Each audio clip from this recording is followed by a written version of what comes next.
সূর্যের মনে হয় যে তার থেকে বেশি তেজস্বী আর উজ্জ্বল কেউ নেই, তাই তার এই অহংকার ভঙ্গ করার জন্য মেঘ চলে আসে।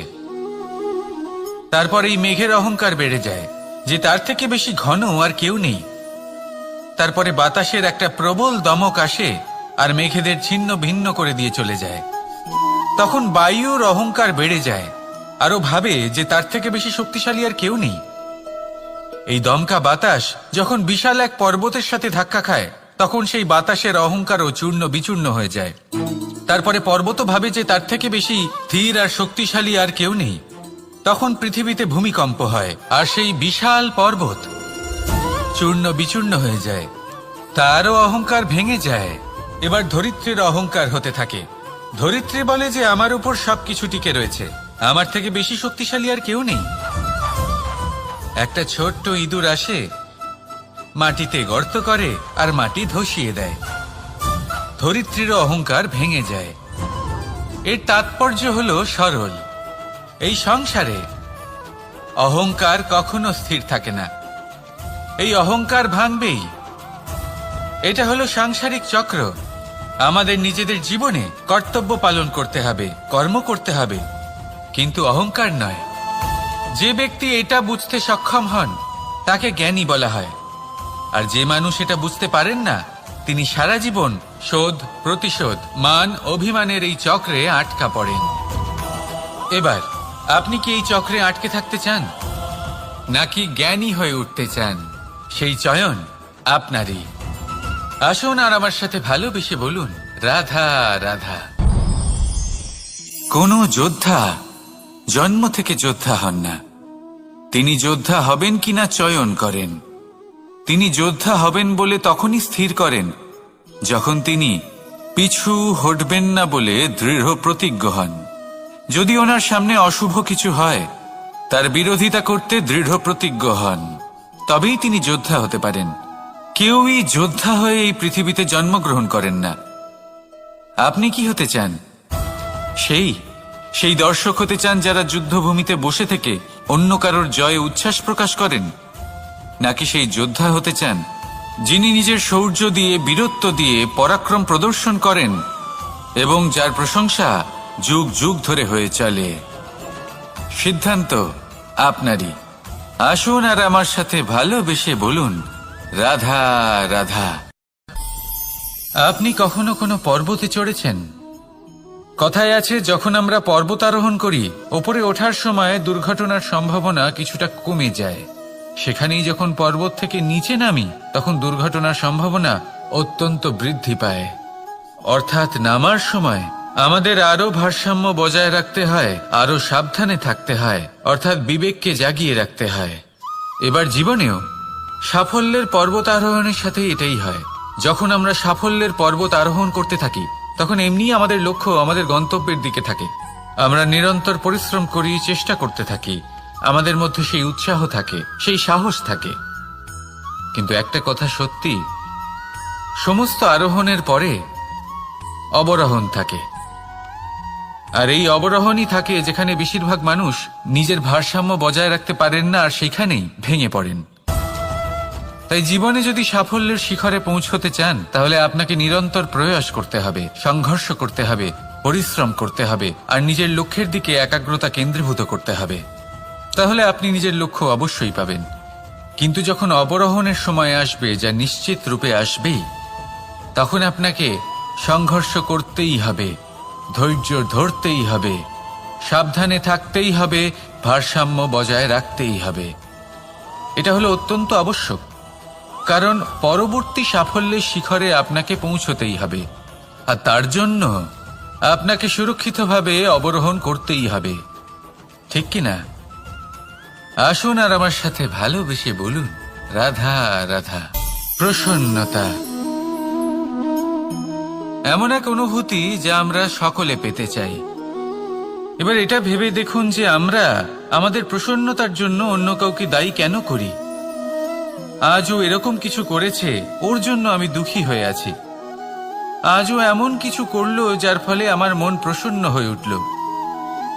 না, আপনাকে স্পষ্ট করে একটা কথা বলে দিই, আপনার প্রসন্নতা না শুধু আপনার নির্বাচন, না শুধু আপনার হাতে রয়েছে, বরং আপনি নিজের প্রসন্নতাকে নিজেই আকৃষ্ট করেন। এই ফুলগুলিকে দেখুন, এই ফুল এর সুগন্ধ ছড়ায়, আর এই ফুল নিজের দিকে কীট পতঙ্গদের আকৃষ্ট করে। এবার দেখুন কীট পতঙ্গ কাদের আকৃষ্ট করে? গিরগিটি বা ব্যাঙ, এরকম কিছু প্রাণীদের। এবার এই যে ফুল, কীট পতঙ্গের জন্য এই যে ফুল, তার বিকাশ হয়, এ আরো প্রস্ফুটিত হয়, ওর বংশ আরো বৃদ্ধি পায়। তাই এর তাৎপর্য হলো সহজ, ফুল উচিত ব্যক্তিকে নিজের দিকে আকৃষ্ট করে। এবার কীট পতঙ্গের কথা বললে তারা কাদের আকৃষ্ট করে? তাদেরই যারা তাদেরই শিকার করবে, খাদ্যরূপে গ্রহণ করবে। এবার কাকে আপনি নিজের দিকে আকৃষ্ট করতে চান তার নির্বাচন আপনারই। আপনি কি প্রসন্নতাকে নিজের দিকে আকৃষ্ট করতে চান নাকি অপ্রসন্নতাকে করতে চান, তার নির্বাচন আপনারই। আপনি জীবনে যা কিছু পাবেন, সুখ দুঃখ, আশা নিরাশা, প্রসন্নতা অপ্রসন্নতা, সবই হলো আপনারই নির্বাচনের পরিণাম। তাহলে সঠিক নির্বাচন করুন আর আমার সাথে ভালোবেসে বলুন, রাধা রাধা। ঘূর্ণিঝড়, যখন এই ঘূর্ণিঝড় আসে তখন প্রচন্ড বেগে হাওয়া বয়ে চলে। সেই সময় এমন কিছু বৃক্ষ আছে যা কঠিন হয়ে দৃঢ় হয়ে দাঁড়িয়ে থাকে। সেই গাছ যা 10 বছর ধরে বা সহস্র বছর ধরে দাঁড়িয়ে থাকে, তাদেরকে আপনি খুব সহজে নাড়াতে পারবেন না। কিন্তু ঘূর্ণিঝড়, এর প্রভাব এতটাই তীব্র হয়, এর হাওয়াতে এতটাই প্রবল শক্তি থাকে যে এই বৃক্ষগুলিকে উচ্ছেদ করে, সেই বৃক্ষ নষ্ট হয়ে যায়। এবার এমন কিছু বৃক্ষ থাকে যাদের কাণ্ড নমনীয় হয়, খুবই নরম হয়। সেই জন্য যখন জোরে বাতাস বয়, কোনো ঘূর্ণিঝড় আসে, তখন এই বৃক্ষগুলি ঝুঁকে যায়। আর যখন এই ঘূর্ণিঝড় চলে যায়, শান্ত হয়ে যায়, তখন ওরা আবার দাঁড়িয়ে পড়ে।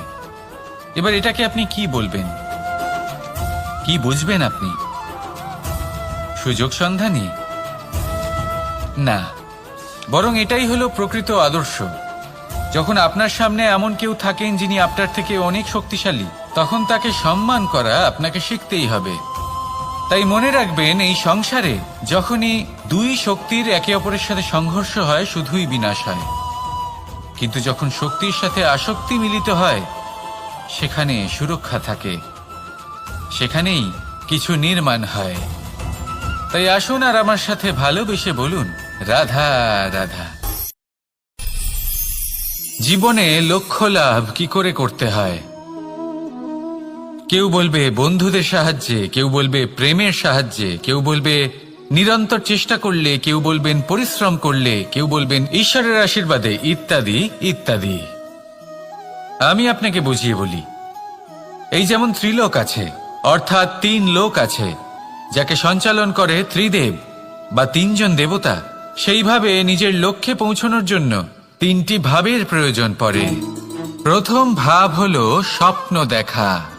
আপনি যদি স্বপ্ন দেখতে শুরু না করেন, তাহলে সেখানে পৌঁছতেই পারবেন না। তারপর আপনাকে দৃঢ় সংকল্প নিয়ে সেই পথ যেমনই হোক তাতে চলতে হবে। এ হলো দ্বিতীয় ভাব, দৃঢ় সংকল্প। আর তৃতীয় ভাব হলো সেই লক্ষ্যের যাত্রা পূর্ণ করার জন্য প্রতিবদ্ধ হওয়া। তাই যদি আপনি স্বপ্ন দেখতে পারেন, দৃঢ় সংকল্প দ্বারা পথ যতই কঠিন হোক না কেন তাতে চলতে পারেন, আর সেই লক্ষ্য লাভের যাত্রা পূর্ণ করার জন্য প্রতিবদ্ধ হতে পারেন, তাহলে আপনি নিশ্চিত রূপে আপনার লক্ষ্য লাভ করতে পারবেন। তাই আপনি এটাই করুন আর আমার সাথে ভালোবেসে বলুন, রাধা রাধা। কথায় আছে যে জীবনে কিছু শুরু করার আগে স্বপ্ন দেখা অত্যন্ত গুরুত্বপূর্ণ, আর এটা 100% সত্যিও। কিন্তু কিছু মানুষ স্বপ্ন দেখা শুরু না হয় করে দেন, কিন্তু তারপর থামেনি না। স্বপ্ন দেখতেই থাকেন, তারা ভাবতেই থাকেন, কর্ম করেন না। এমন সময় আপনাকে নিজেকে জাগিয়ে তুলতে হবে, নিজেকে বলতে হবে যে এবার উঠে কর্ম করার সময় এসে গেছে। কারণ আপনারা যদি অত্যাধিক বিচার করতে থাকেন, স্বপ্ন দেখতে থাকেন, তাহলে উঠে কিছুই করতে পারবেন না। আপনি শুধু একটা কাজ করুন, উঠে কর্ম করা আরম্ভ করে দিন। তারপর ভেবেচিন্তে ধীরে ধীরে নিজের কর্মকে দিশাও দিন আর তাকে উচিত গতিও দিন। কারণ এটাই হলো সাফল্যের মূল মন্ত্র। না শুধু কর্ম করুন না ভাবনা চিন্তা করে, আর না শুধু ভাবুন কর্ম না করে। সাফল্যের মূল মন্ত্র হলো এর ভারসাম্যে। তাহলে এটাই করুন, সাফল্যকে লাভ করুন, আর আমার সাথে ভালোবেসে বলুন রাধা রাধা। ভয়। আমরা ভয়ের বিষয়ে অনেক কথা বলি, ভয়ের থেকে সবসময় দূরে পালাই। কখনো ভেবে দেখেছেন আমরা এই ভয়ের সদ্ব্যবহারও কি করতে পারি না? নিশ্চিত রূপে করতেই পারি। এমন কোনো অক্ষর নেই যার দ্বারা কোনো মন্ত্র হয় না। তাই নিশ্চিত রূপে এই ভয়েরও সদ্ব্যবহার আমরা করতেই পারি। নির্ভর করছে আপনার দৃষ্টিভঙ্গির ওপর, আপনার প্রতিক্রিয়ার ওপর। ভয় যখন সামনে আসে দুটো পথ থাকে। প্রথমটা হলো ভয়ভীত হয়ে চুপচাপ পালিয়ে যাওয়া, আর দ্বিতীয় পথ সেই ভয়ের সম্মুখীন হওয়া। সেই ভয়ে ডুবে গিয়ে দেখুন এমন কি আছে যা আপনাকে পিছনে টেনে রাখছে।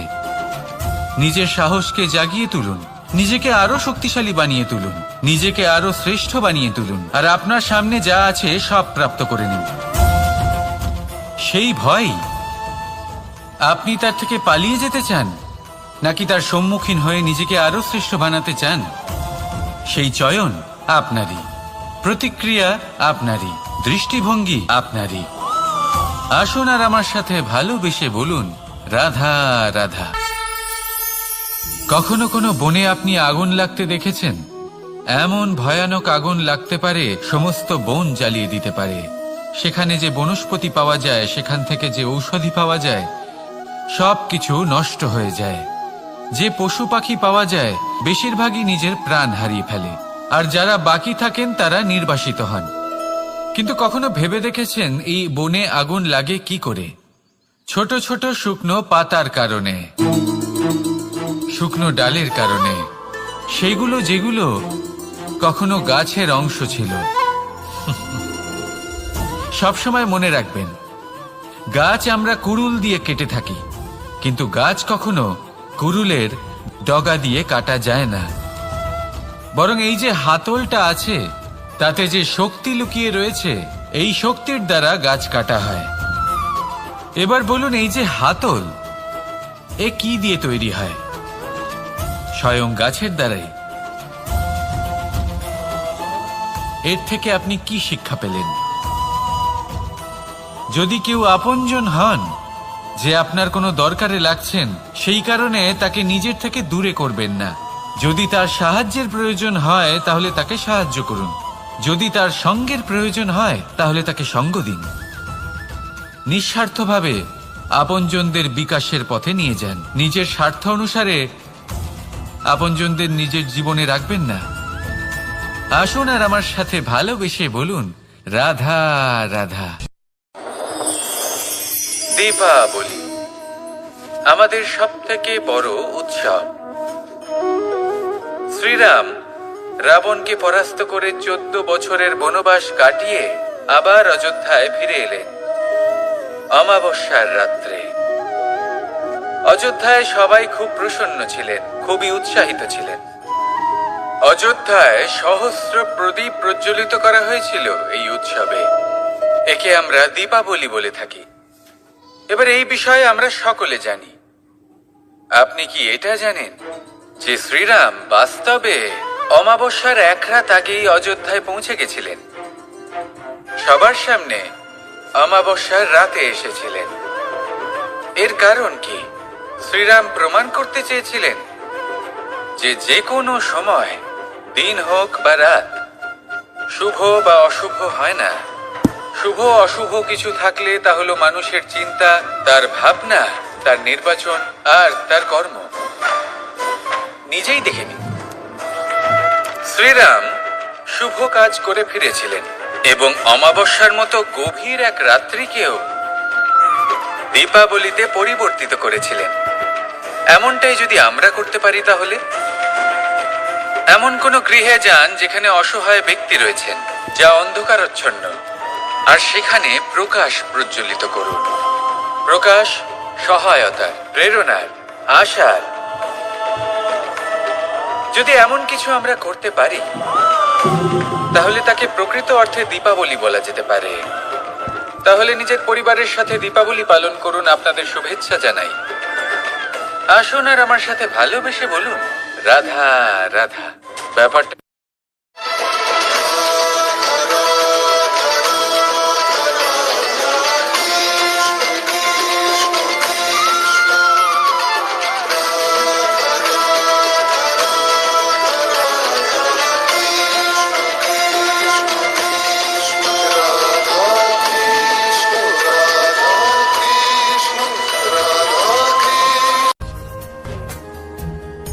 ভাগ করে নেওয়া বা বন্টন করা প্রত্যেক মানুষের জীবনে অবশ্যই হয়ে থাকে, আর অনেক সময় এটা জীবনে অতি আবশ্যক হয়ে পড়ে। কিন্তু ভাগ করার মনোকামনা তার থেকেও বেশি গুরুত্বপূর্ণ হলো যে কোন ঘটনার আধারে এই বাটোয়ারা হলো। অনেক সময় এই বাটোয়ারা হলো শান্তির প্রতীক, আবার অনেক সময় এই বাটোয়ারা বিপ্লব ঘটাতে পারে, এমন এক বিপ্লব যা মহাযুদ্ধ ঘটিয়ে দিতে পারে। দেখুন, বাটোয়ারা সম্পত্তির হোক বা হোক ভিক্ষার, শিক্ষা কিন্তু একটাই। জীবনে অনেক সময় বাটোয়ারা দরকার হতে পারে, কিন্তু যতদূর সম্ভব তা এড়িয়ে চলুন, একসাথে মিলে এগিয়ে চলুন। কারণ দেখুন, এই যে বাটোয়ারা ভাগ করে দেয়, আর সেখানেই একতা আপনাকে অগ্রসর করে।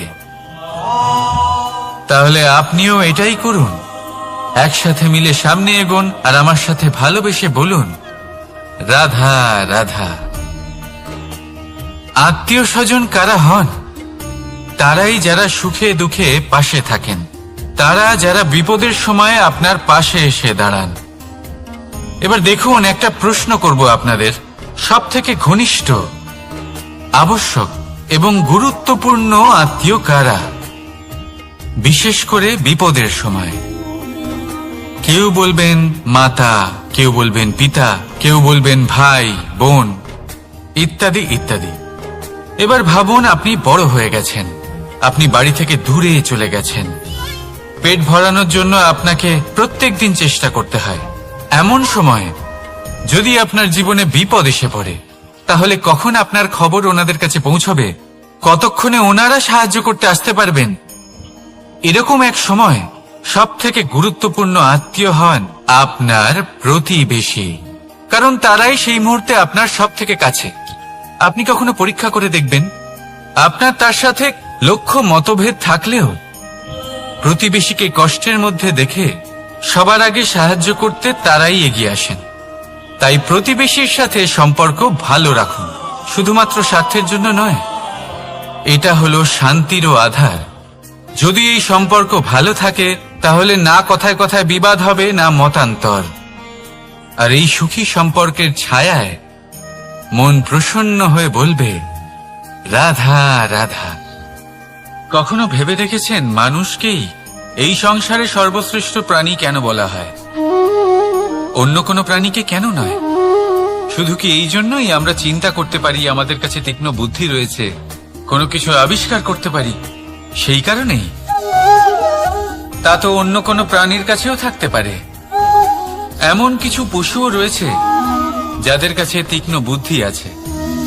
তাহলে মানুষ কেন? কারণ মানুষের কাছে এমন কিছু রয়েছে যা অন্য প্রাণীর কাছে নেই, মানবতা। মানবতা যা সর্বপ্রথম এগিয়ে যেতে চাইলেও যদি পথে কেউ ধাক্কা খেয়ে পড়ে যায়, তাকে আগলে রাখতেও জানে।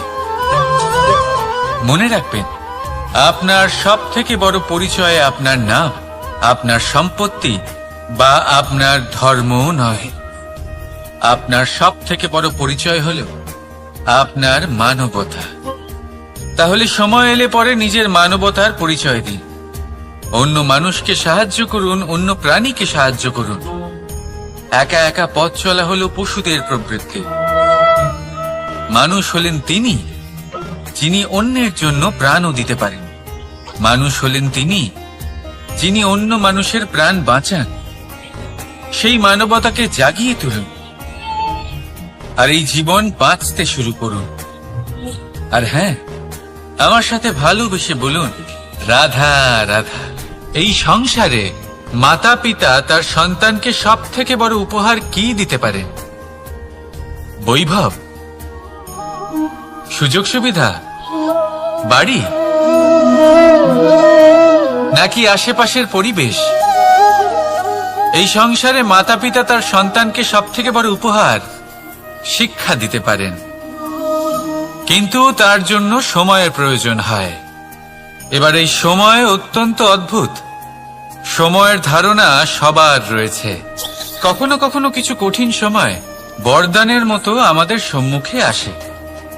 এরকম কোন সমস্যার কথা যদি আমি বলি, যেমন যুদ্ধ, মহামারী, মহা অসুখ, এরকম সময় আমাদের কাছে যথেষ্ট সময় থাকে। এই সময় আমরা চিন্তা করি, ভয়ভীত হই, কে জানে কত সম্পত্তির ক্ষয়ক্ষতি হবে। এবার এই সময় কিভাবে কাটিয়ে ওঠা যায়? অশুভ চিন্তা তার মনের মধ্যে বাসা বাঁধে। সে বুঝতে পারে না সে কি করবে। আমি বলবো, চিন্তা ত্যাগ করুন, এই ভয়কে ত্যাগ করুন। আর মনে রাখুন একটা গুরুত্বপূর্ণ কথা, যে ঈশ্বর আপনাকে বরদান দিয়েছেন যাতে আপনি নিজের কর্তব্য পূর্ণ করতে পারেন। কর্তব্য, নিজের পরিবারকে সময় দেওয়া, নিজের সন্তানকে শিক্ষা দেওয়া। তাদের সাথে বসুন, কথাবার্তা বলুন, আলোচনা করুন। কিছু কথা তারা বলবে, কিছু আপনি বলবেন, কিছু আপনি শিখবেন, কিছু তারা শিখবে। তাদের সাথে খেলা করুন, তাদের সাথে পূর্বপুরুষের গল্প করুন। এইসব করলে তাতে না শুধু তাদের ভবিষ্যৎ উজ্জ্বল হবে, বরং আপনিও সন্তুষ্টি পাবেন। ভয়ভীত হবেন না। আজ বর্তমানে আপনি কি করতে পারেন যাতে আপনার বর্তমান সঠিক হবে এবং ভবিষ্যৎ উজ্জ্বল হবে, তাতে একাগ্র হন। সব কিছু শুভ হবে। রাধা রাধা। দাদা আমাকে সব সময় জিজ্ঞাসা করেন যে, কানাই, তোমার এই মুখের হাসি, তোমার মুখে সব সময় কেন থাকে, কিভাবে থাকে? সামনে শত্রুপক্ষকে দেখেও ধৈর্য হারাও না। কেউ তোমার নিন্দে করলেও তার সাথে ঝগড়া করো না। কেউ তোমার বিষয় খারাপ ভাবলেও তাকে ঘৃণা করো না।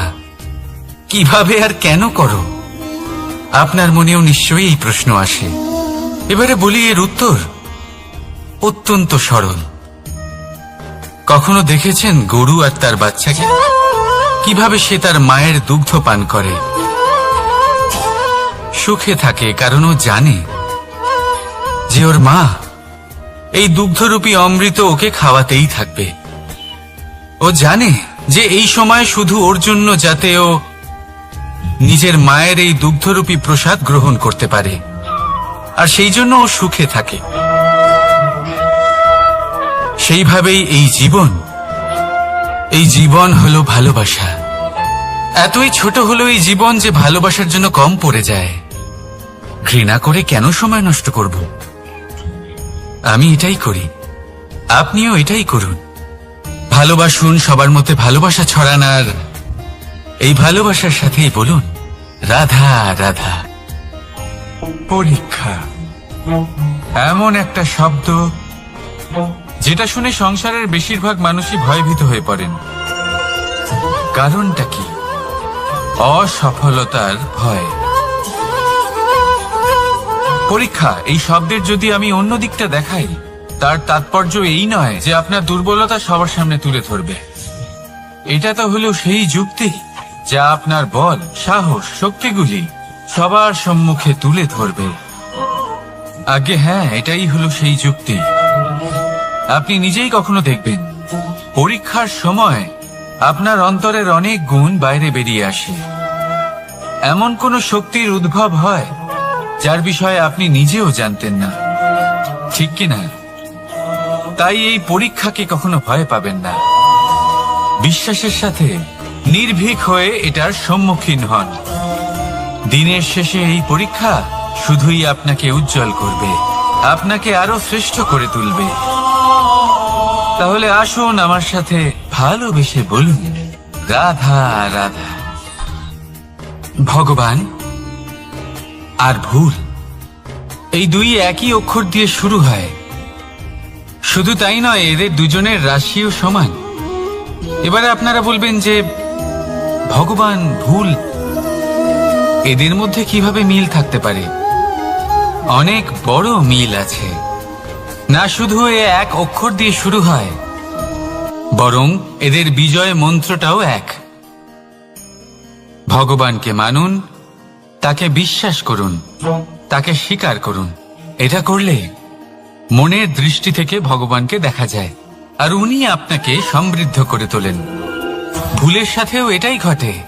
নিজের ভুল স্বয়ং মেনে নিলে, স্বীকার করে নিলে সব কিছুই স্পষ্টভাবে দেখতে পাবেন। যেদিন থেকে আপনি নিজের ভুল মেনে নিতে শিখবেন, সেদিন থেকে সেই ভুল শোধরানোর প্রক্রিয়াও শুরু হয়ে যাবে। আপনি বুঝে যাবেন নিজের ভুল কিভাবে শোধরাতে হয়। তাই মনে রাখবেন, নিজেকে শ্রেষ্ঠ করে তোলার জন্য নিজের ভুল স্বীকার করা অত্যন্ত প্রয়োজনীয়। এই জীবনে শান্তি আনার জন্য ঈশ্বরকে মেনে নেওয়াও অত্যন্ত প্রয়োজনীয়। সবসময় নিজের গুণ এবং নিজের দোষ মনে রাখবেন। আজীবন সুখী থাকবেন। রাধা রাধা। আমরা সবসময় চাই যে এই সংসার আমাদের জ্ঞানী বলবে, বুদ্ধিমান বলবে, বুঝদার বলবে, কিন্তু মূর্খ মূর্খ যেন কেউ না বলে। মূর্খ শব্দটা আমরা কেউ শুনতে চাই না, দূরে পালাতে থাকি। কিন্তু একটা সত্যি সবার কাছে অজানা, যে মূর্খ হওয়া হলো বুদ্ধিমান হওয়ার দিকে সর্বপ্রথম পদক্ষেপ। আপনি যত খুশি দিগ্গজ জ্ঞানী মানুষদের সাথে আলাপ করুন, যত ইচ্ছে কথা বলুন, যতই জ্ঞানের কথা আলোচনা করুন, অভিজ্ঞতা মূর্খ হবার পরেই পাওয়া যায়, তাই নয় কি? মূর্খ হবার পরে আপনি এটা বুঝতে পারবেন যে কি করা উচিত নয়। জ্ঞানী ব্যক্তি আপনাকে এটা বলবেন যে কি করা উচিত। আর এই সংসারে কি করা উচিত তার থেকেও অনেক বড় জ্ঞান হলো কি করা উচিত নয়।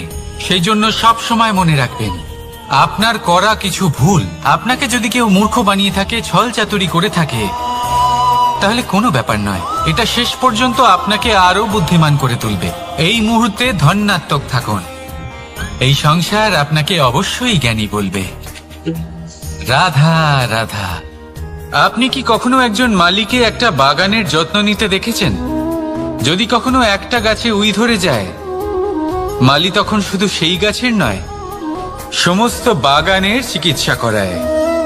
আপনারা হয়তো বলবেন, এ কেমন মূর্খতা? যখন উই একটা গাছে লেগেছে, সমস্ত বাগানের চিকিৎসা কেন করাতে হবে? এ তো অযথা পরিশ্রম করা। কিন্তু মালি খুব ভালো করে জানে যে উই হয়তো একটা গাছে লেগেছে, কিন্তু তা সমস্ত বাগানকে নাশ করে দিতে পারে। এবার মালির এই শিক্ষা, এই জ্ঞান অন্য অনেক জায়গাতে প্রযোজ্য।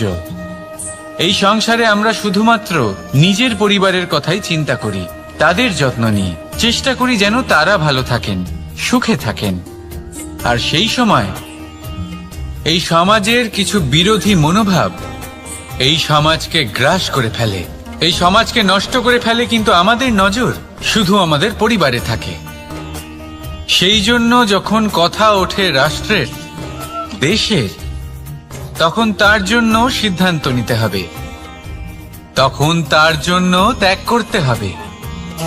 আর মনে রাখবেন, যে সমস্যায় আসুক তার সমাধান পূর্ণরূপে বাঞ্ছনীয়। এই সংসারে প্রত্যেক ব্যক্তি যদি নিজের পরিবারেরও খেয়াল রাখেন এবং সমাজেরও খেয়াল রাখেন এবং সঠিকভাবে এই দেশেরও খেয়াল রাখেন, তবেই এই দেশ সম্পন্ন হতে পারবে। তাহলে আপনিও সেই প্রয়াস করুন আর আমার সাথে ভালোবেসে বলুন, রাধা রাধা। কথায় বলা হয়, জীবনে ভালোবাসাই হলো সুখের মূল। এটা সত্য। এবার প্রশ্ন হলো এটাই যে এই ভালোবাসা কার সাথে করা উচিত? যদি আপনি কিছুক্ষণের জন্য সুখ পেতে চান, তাহলে ভালোবাসুন নিজের রুচি মতো। যদি আপনি কিছুদিনের জন্য সুখ পেতে চান, ভালোবাসুন নিজের বন্ধুদের। যদি আপনি কয়েক মাসের জন্য, কয়েক বছর বা অনেক বছরের জন্য সুখী হতে চান, তাহলে ভালোবাসুন নিজের পরিবারকে, মাতা পিতা, নিজের সন্তান, স্বামী স্ত্রী, নিজের আত্মীয়দের। কিন্তু যদি আপনি চিরকালের জন্য সুখী হতে চান, তাহলে ভালোবাসতে হবে শুধু নিজের কর্মগুলিকে। কারণ সম্পর্ক যেমনই হোক না কেন কখনো না কখনো ভেঙে যাবেই। এই সংসার হলো এমনই যে যাদের সঙ্গ আমরা পাই তাদের সঙ্গ একদিন ত্যাগ করতে হয়।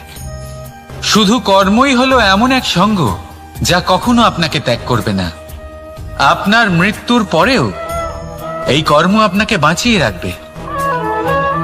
তাই সবসময় মনে রাখবেন, এই কর্ম ধর্ম মনে করে পালন করা উচিত। জীবনের শেষ মুহূর্ত পর্যন্ত কর্মকে ভালোবাসুন। জীবনের শেষ মুহূর্ত পর্যন্ত সুখে থাকবেন।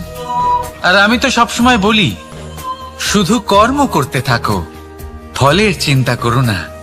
তাহলে আসুন আর আমার সাথে ভালোবেসে বলুন, রাধা রাধা। দ্বিধাবোধ। অনেক সময় আমরা জীবনে সেই বাঁকে এসে পৌঁছই যেখানে আমরা বুঝতেই পারি না যে এবার কোন দিক নির্বাচন করা উচিত। কখনো এদিকে যাওয়া উচিত মনে হয়, কখনো ওদিকে যাওয়া উচিত মনে হয়, কখনো দুদিকেই যাওয়া প্রয়োজনীয় বলে মনে হয়, কিন্তু তা তো সম্ভব নয়। কখনো কখনো এটা মনে হয় যে এখানেই থেমে যাওয়া ভালো, কোথাও না যাওয়াই শ্রেয়। এবার একেই তো দ্বিধাবোধ বলে। সংসারে এমন কোনো দ্বিধা নেই যার সমাধান সম্ভব নয়। এই দ্বিধাবোধ স্বাভাবিক। আর আপনার এই দ্বিধাকে আমি একটু সরল করে দিই। দ্বিধাগ্রস্ত হয়ে নির্বাচন করলে তখন এটা মাথায় নিয়ে করবেন যে আপনার এই নির্বাচনের ফলে এই সংসারের ওপর, এই সমাজের ওপর কি প্রভাব পড়তে পারে। নিজের লাভ ক্ষতির বিষয়ে ভাবা ছেড়ে দিন আর কর্ম করুন সংসারের মঙ্গলের জন্য, আগামী প্রজন্মের মঙ্গলের জন্য। ভাবুন আপনার এই নির্বাচনের জন্য কিভাবে তাদের জীবনের উদ্ধার সম্ভব। কারণ এই ভাবনাই হলো উচিত ভাবনা। কারণ অনেক সময় ওষুধ একটু কড়া মনে হতেই পারে, কিন্তু এই ওষুধই তো রোগ মুক্তি ঘটায়। সেইভাবে আপনাকেও এই দ্বিধার মুহূর্তে কঠিন নির্বাচন করতে হতে পারে। এই কঠিন নির্বাচন জীবনে কঠিন পরিস্থিতিও আনতে পারে, কিন্তু যদি এই নির্বাচন ধর্মসঙ্গত হয়, যদি এর দ্বারা সংসারের মঙ্গল হয়, তাহলে এই নির্বাচনই হলো সঠিক নির্বাচন। আসুন আমার সাথে ভালোবেসে বলুন, রাধা রাধা। মানুষ নানান ধরনের বাসনা পোষণ করেন। তাদের নানান ইচ্ছে থাকে, অভিলাষা থাকে, নানান কামনা করতে থাকেন, স্বপ্ন দেখেন, প্রার্থনা করেন যেন তা সফল হয়, নিজের সম্পন্নতা কামনা করেন, আর শেষে নিরাশ হয়ে যান কারণ এসব কিছুই পান না। আপনাকে একটা ছোট্ট উদাহরণ দিই। জঙ্গলের রাজা কাকে বলা হয়? সিংহকে। এবার যেহেতু সিংহ বনের রাজা, তাই হরিণ তো তার কাছে এসে এটা বলতে পারে না যে আপনি হলেন বনের রাজা, তাই আপনি আমাকে মেরে ফেলুন, আমাকে খেয়ে ফেলুন আর নিজের ক্ষুধা নিবারণ করুন। এমন তো হয় না। সিংহ যতই বনের রাজা হোক, তাকেও পরিশ্রম অবশ্যই করতে হয়, তবেই তার ক্ষুধা নিবারণ হয়। সেইভাবেই আপনার সমস্ত স্বপ্ন, আপনার সমস্ত ইচ্ছে, আপনার সমস্ত অভিলাষা, সমস্ত আকাঙ্ক্ষা পূরণ হবেই, অবশ্যই হবে, পরিশ্রমের দ্বারা। শুধু ভাবলেই হবে না। তাহলে আপনিও জীবনে পরিশ্রম করুন, নিজের সমস্ত স্বপ্ন পূরণ করুন, আর আমার সাথে ভালোবেসে বলুন, রাধা রাধা। আপনি কি কখনো কোনো উঁচু পর্বতের শিখরে পৌঁছতে পেরেছেন? যদি পৌঁছে থাকেন বা যদি আপনি কোনো উঁচু পর্বতের শিখরে যান, তাহলে ভালো করে দেখবেন, আপনি যত উঁচুতে অগ্রসর হতে থাকবেন, আস্তে আস্তে সমস্ত বনস্পতি বিলুপ্ত হতে থাকে। তারপরে সমস্ত গাছপালা, পশু পাখি সব বিলুপ্ত হতে থাকে। শেষ পর্যন্ত সেই শিখরে থেকে যায় শুধুমাত্র শান্তি, নীরবতা। আমাদের মানুষের সাথেও এটাই হয়। মানুষ যখন আত্মবিকাশের পথে অগ্রসর হতে থাকে এবং নিজের জীবনের শিখরে পৌঁছতে চায়, তখন তার একা থাকা অত্যন্ত প্রয়োজনীয় হয়। আর তাকে তখন ত্যাগ করতে হয় নিজের সুখ স্বাচ্ছন্দ্য, নিজের সম্পত্তি, নিজের সমৃদ্ধি, নিজের সৌন্দর্য। দেখুন, জীবনের শিখরে পৌঁছনো একেবারেই সহজ কাজ নয়। এ হলো অত্যন্ত দুর্গম এক পথ। কিন্তু যদি আপনি সেখানে পৌঁছতে চান, তাহলে আপনাকে ত্যাগের প্রবৃত্তি জাগিয়ে তুলতে হবে। ত্যাগ কি সেটা জানতে হবে, কারণ ত্যাগের ফলেই মনে শান্তি আসে, আর সেই শান্তির ফলে মনে উৎপন্ন হয় প্রেম। আর এই প্রেমই হলো জীবনের অন্তিম লক্ষ্য। তাহলে আসুন আমার সাথে ভালোবেসে বলুন, রাধা রাধা। মানুষ বলেন প্রেমে অনেক শক্তি আছে, আর এটা সত্যিও বটে। প্রেমে এতটাই শক্তি থাকে যে শত্রুতার বড় বড় স্তম্ভকেও এত সহজে ফেলে দিতে পারে। কিন্তু আপনি দেখে থাকবেন, যারা অধিক শক্তিশালী হন তারা দুই ধার সম্পন্ন তরোয়ালের মতো হন। কারণ এই প্রেম যদি আচরণে থাকে, মনে থাকে, বিচার বুদ্ধিতে থাকে, তাহলে তা শুভ হয়। এই প্রেম সৃজন করে। কিন্তু প্রেম যদি ব্যবসার অঙ্গ হয়, যদি এই প্রেমের ব্যবহার নিজের স্বার্থ, নিজের অহংকারের জন্য করা হয়, তাহলে তা সংসারের বিনাশ ঘটাতে পারে। রাধা প্রেমের ব্যবহার করেছে শাম্বের কারণে, আর শাম্ব সেই প্রেমের ব্যবহার করেছে নিজের অহংকার, নিজের স্বার্থ সিদ্ধির জন্য। শেষ পর্যন্ত ক্ষতি শাম্বের হলো না, হলো প্রেমের। তাই মনের মধ্যে প্রেম ভাব অবশ্যই রাখুন, নিজের আচরণেও প্রেম ভাব বজায় রাখুন, কিন্তু সতর্কও থাকবেন আপনার এই প্রেম একে নিয়ে কেউ ব্যবসা না করে ফেলেন। আসুন আর এই ভালোবাসার সাথেই বলুন, রাধা রাধা। ফলটা দেখছেন আপনি? এটা সেই ফল যেটা গাছের সবচেয়ে উঁচু ডালে পাওয়া যায়, কিন্তু যখন এটা খসে পড়ে তখন এটা আকাশের দিকে যায় না যা ওপরে আছে, সে যায় সেই ভূমির দিকে যে নিচ থেকে তার দিকে তাকিয়ে থাকে। কেন? কারণ এই ফলের নিজের উচ্চতার ধারণা মাটির থেকে নিজের দূরত্ব দেখে হয়। এই ব্যাপারটাই আমাদের মানুষের জন্যও খাটে। যদি আপনি সম্পন্ন হন, তাহলে তাদের সাহায্য অবশ্যই করবেন যাদের সামর্থ্য আপনার থেকে কম, যাদের সাহায্যের অত্যন্ত প্রয়োজন। আপনার সামর্থ্য বেশি কারণ তাদের আপনার থেকে সামর্থ্য কম। দেখুন, জীবনে আনন্দ শুধু বড় হওয়ায় নয়, বরং তাদের সাহায্য করেও আছে যারা কোনো কারণবশত আপনার থেকে নিচে রয়ে গেছেন। আর যখন একটা ফল এই কথাটা বুঝতে পারে, তখন আপনি নয় কেন, রাধা রাধা। সময় বড়ই বিচিত্র অনুভব দেয়। যখন অপেক্ষা করছেন তখন অনেক লম্বা হয়ে যায়। প্রতিটা মুহূর্ত একটা গোটা দিনের মতো মনে হয়। ঠিক সেইভাবেই যদি কোথাও যেতে দেরি হয়, তখন সময় দৌড়তে থাকে, প্রসন্নতায় বয়ে যায় আর নিরাশায় থমকে যায়। আপনদের সাথে থাকলে সময়ের খেয়ালই থাকে না, শত্রুদের সাথে থাকলে সেই সময়ই খারাপ হয়ে যায়। কিন্তু এটাই কি সত্যি বাস্তব? না, সময় তো সময়ই হয়, নিজের গতিতেই চলে সে। শুধু সেই গতির আভাস আমাদের মানসিক অবস্থা অনুযায়ী বদলে যেতে থাকে। তাই এই সমস্যা সময়ের নয়, আমাদের মানসিকতা। তাই নিজেকে খুশি রাখুন, অন্যদেরও খুশি রাখুন। আগের সমস্ত ঘটনা ভুলে যান আর একটা উজ্জ্বল ভবিষ্যতের দিকে অগ্রসর হন। সময় সবসময় ভালোই লাগবে। প্রেম করুন সবার সাথে, সময় সবসময় সুখেই কাটবে। রাধা রাধা। অগ্নি জীবনে খুব মহত্বপূর্ণ হয়। এই অগ্নি উজ্জ্বলতা হয়ে আমাদের জীবিত রাখে। কিন্তু ভাবুন, যদি এই উজ্জ্বলতা ক্রোধের অগ্নি হয়ে দিকভ্রষ্ট হয়, তাহলে কি হবে? একটা ছোট পাতা দিয়ে শুরু করে গোটা বনকে ছারখার করে দিতে পারে। ঠিক সেরকমই মানুষের ক্রোধের আগুনও অন্যদের তো ভস্ম করেই, কিন্তু তার পূর্বে স্বয়ং নিজেকেই ভস্ম করে দেয়। তাহলে কি করা যায়? কি করে নিয়ন্ত্রণ করা যায় তাকে? উত্তর হলো তাতে জল ঢেলে দিয়ে, জলের মতো বইতে দিন কি। ঠিক সেইভাবে যেমন সূর্য নিজের অগ্নিকে তেজ বানিয়ে আপনার কাছে পৌঁছে দেয়। এটাই পার্থক্য সূর্যের অগ্নি আর ক্রোধের অগ্নির মধ্যে। সূর্যের অগ্নি বিচ্ছুরিত হয়ে প্রতিফলিত হয়ে আসে, আর সেই জন্যই তাকে তেজ বলা হয়। অন্যদিকে আমাদের ক্রোধের আগুনের কোনো সীমাই থাকে না।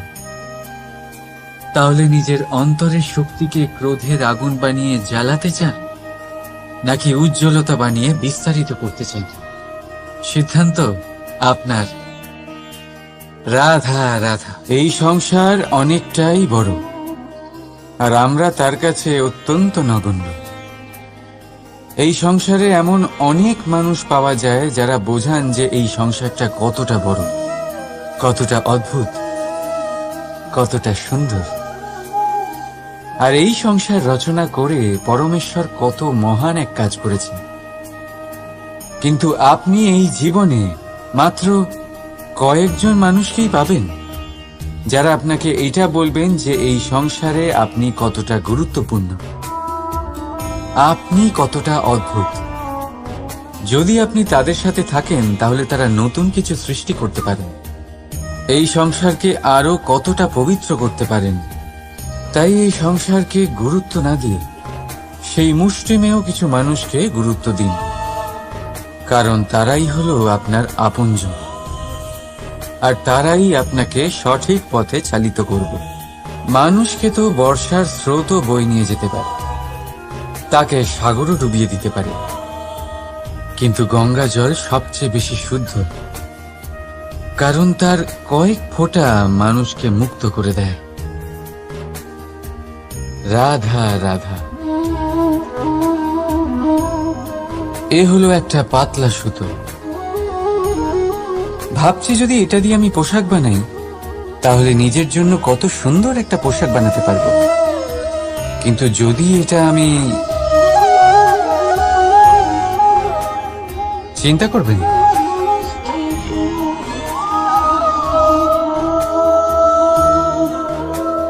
দেখুন এই সুতো জোড়া লেগে গেল। শুধু পার্থক্য হচ্ছে এটাই যে আগের মতো এটা আর সরল নেই, আর এটার দৈর্ঘ্য আগের থেকে কিছুটা কমে গেছে। এই সংসারে প্রেমের সাথেও ঠিক এটাই হতে পারে। প্রেমের এই সুতো যা দুই মানুষকে একসাথে বেঁধে রাখবে। অহংকার আর স্বার্থের আঘাত সে সহ্য করতে পারে না, ছিঁড়ে যায়। চেষ্টা করলে আবার এই সম্পর্ক হয়তো জোড়া লাগতে পারে, কিন্তু তা আগের মতো কখনোই থাকে না, কারণ মনে গিট পড়ে যায়। সেই জন্য প্রেমকে স্নেহের সাথে সামলে রাখুন, অহংকার আর স্বার্থের থেকে দূরে থাকুন। রাধা রাধা। আগুন কি করে? জ্বালায়। সেটা কাঠই হোক, কয়লা হোক, বস্ত্র হোক, যাই আপনি আগুনে দেবেন তা ভস্ম হয়ে যাবে। কিন্তু সোনা, যদি আপনি সোনা আগুনে ফেলেন তাহলে তা কুন্দন হয়ে নিজের অস্তিত্ব তৈরি করে। যদি আপনি লোহা গরম করেন তাহলে তা ইস্পাত হয়ে যায়। কেন? কেন হয় এরকম? কারণ তাদের অন্তরের আগুন জ্বালানোর আগুনের থেকে অনেক বেশি তীব্র হয়। এই আগুন হলো পবিত্রতার, এই আগুন হলো নিশ্চয়তার। যদি আপনার লক্ষ্য স্থির থাকে, আপনার ইচ্ছে দৃঢ় হয়, তাহলে কুন্দন হয়ে বেরোবেন, ইস্পাত হয়ে বাঁচবেন, অন্তর থেকে শক্তি পাবেন, আর কেউ আপনার সাথে কোনো অনিষ্ট করতে পারবে না। রাধা রাধা। মানুষের জীবন কি? আপনি বলতে পারেন জন্ম আর মৃত্যুর মধ্যেকার সময়। আর মৃত্যু কখন হয়? যখন মানুষ শ্বাস নেওয়া বন্ধ করে দেয়, হাত পা নাড়ানো বন্ধ করে দেয়, ভাবা ছেড়ে দেয়। এমনটা নয়, মানুষের অন্তর, তার মৃত্যু তখনই হয় যখন তার অন্তরের করুণা শেষ হয়ে যায়। করুণা সেই ভাব যা মানুষকে মানুষ করে তোলে, যা এক মানুষকে আরেক মানুষের কষ্টে তার প্রয়োজনীয়তা অনুভব করে, আর সেটাই তাকে শক্তি দেয় অন্য কাউকে সহায়তা করার জন্য, তাকে পাত্র করে এই সৃষ্টির নিয়ন্তা হবার জন্য। দেখুন, এই সংসারে মৃত্যু কেবলমাত্র একবারই হয়, তাই তার আগে কেন মরব? এই করুণাকে কেন মারব? নিজের মনুষ্যত্ব বজায় রাখুন, মৃত্যুর পরেও আপনি জীবিত থাকবেন। রাধা রাধা। এটা হলো সূচ, আর এটা হলো তলোয়ার। এবারে আপনারা বলুন, আপনাদের দৃষ্টিকোণ থেকে এই দুই বস্তুর মধ্যে কোনটা বেশি শক্তিশালী আর গুরুত্বপূর্ণ হতে পারে?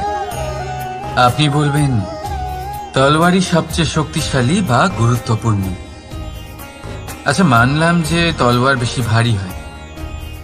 তলোয়ার আপনাকে যুদ্ধে বিজয়ী করে, যুদ্ধে শত্রুর বিনাশ করে, কিন্তু তলোয়ার দিয়ে আপনি কখনো আপনার বস্ত্র সেলাই করতে পারবেন না। যদি আপনার পায়ে কাঁটা ফুটে যায়, তা আপনি তলোয়ার দিয়ে বের করতে পারবেন না। আপনাকে সূচের ব্যবহার করতেই হবে। এবারে বলুন, তলোয়ার পেয়ে যাওয়ার পরে এইভাবে সূচকে হারিয়ে ফেলা কি ঠিক হবে?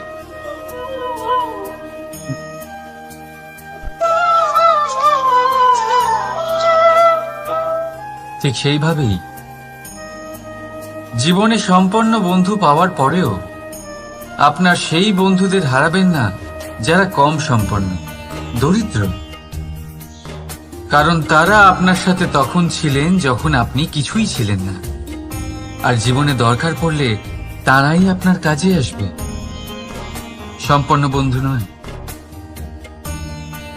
তাই যাকে ভালোবেসেছেন তার সাথে বন্ধুত্ব পালন করুন, চিত্ত আনন্দে জেগে উঠবে। রাধা রাধা। পঞ্চমহাভূত জীবন রচনায় এর অবদান অনস্বীকার্য। এই পঞ্চমহাভূত আসলে কি? জল, বায়ু, অগ্নি, মাটি আর আকাশ। এবার শুধুমাত্র জীবন রচনায় এর অবদান আছে তা নয়, শুধু শরীর রচনাতে এর যোগদান আছে তা নয়, বরং এরা হলো আমাদের জীবনের সবথেকে বড় শিক্ষক। এবার আপনারা সকলে চমকে যাবেন, হয়তো আপনারা এই দৃষ্টিভঙ্গি দিয়ে কখনো দেখেননি। আমি আজ আপনাদের বোঝাবো। এদের মধ্যে সবথেকে বড় তত্ত্ব জল। এ আমাদের কি শেখাচ্ছে? এই জল, এর নামই হলো জল, কিন্তু এ কখনোই আমাদের জ্বালায় না, আমাদের জ্বলনের কারণ হয় না। তাহলে কি করে? আমাদের তৃষ্ণা মেটায়, আমাদের শীতলতা প্রদান করে, জীবন দান করে। এর দ্বারা আমরা কি শিক্ষা লাভ করি? যে আপনার উৎপত্তি যেখান থেকেই হোক না কেন, আপনি যেখানেই জন্মগ্রহণ করুন না কেন, আপনার কর্ম সর্বদা শ্রেষ্ঠ হওয়া উচিত। আপনি জলকে যে কোনো পাত্রে রাখুন না কেন, সে সেই অনুসারেই নিজের আকার ধারণ করে নেয়। এর দ্বারা আমরা কি শিক্ষা পাই?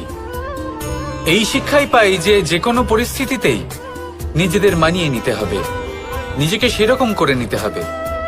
যে দেশেই থাকি না কেন, যে স্থানেই থাকি না কেন, যে পরিস্থিতিতেই থাকি না কেন, যে ব্যক্তির সাথেই থাকি না কেন, আমাদের সুখময় হয়ে জীবন অতিবাহিত করা উচিত। দেখুন, আমাদের কত বড় একটা শিক্ষা দিল এই জল, যা আমরা কোনোদিন দেখতেই পাইনি। নিজেকে জলের মতোই করে তুলুন, সুখের ধারায় স্বাচ্ছন্দ্যে প্রবাহমান হতে থাকবেন আপনি। নিজের আকারকে ভেঙে ফেলুন, নিজের সীমা লঙ্ঘন করুন। আপনি অবশ্যই একদিন মহানুভবতা অনুভব করবেন। তাহলে আসুন আর আমার সাথে ভালোবেসে বলুন, রাধা রাধা। জীবনের পঞ্চমহাভূতের দ্বিতীয় তত্ত্ব হল মাটি, ভূমি, ধরা, যে ধারণ করে, যা আমাদের সকলকে ধারণ করে, ভালো হোক বা মন্দ, নিজের কর্তব্য পালন করে। আর এটাই শিক্ষা আমাদের জন্য। আমাদেরকেও আমাদের সকল কর্তব্য পালন করতে হবে, তা সে আমাদের নিজেদের প্রতি হোক, আমাদের পরিবারের প্রতি হোক, সমাজের প্রতি হোক বা ঈশ্বরের প্রতি। এই শিক্ষা আমাদের মাটি দিয়ে থাকে। এ আমাদের পদতলে পিষ্ট হয়েও তার বদলে আমাদের বনস্পতি প্রদান করে। অগ্রসর হতে পদক্ষেপ নেওয়ার সময় আমরা পা দিয়েই ধরিত্রীকে পিছনে ঠেলি, কিন্তু এই মাটি আমাদের ঘৃণা করে না। সে আমাদের পরবর্তী পদক্ষেপের জন্য অপেক্ষা করে আর স্বাগত জানায়। আর হয়তো সেই জন্যই এই ধরাকে আমরা ধরিত্রী মাতা বলে থাকি।